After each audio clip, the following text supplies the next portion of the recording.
Amigos, ¿cómo están? En esta ocasión vamos a hacer una reparación de un cielo de un cuarto. Miren cómo está.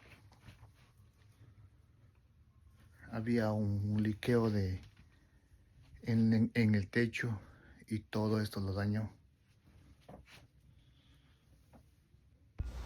Y estos trabajos me gustan hacer ya que son de reparaciones. Ocupamos casi una plancha entera en toda esta reparación. Lo cubrimos todo el cuarto y salió mucha basura del cielo. Hay que cubrir bien la habitación para dejar un buen trabajo. Entonces, así que es como ya lo pintamos y nos quedó súper bien. Lo hicimos en medio día de trabajo y cobramos muy bien.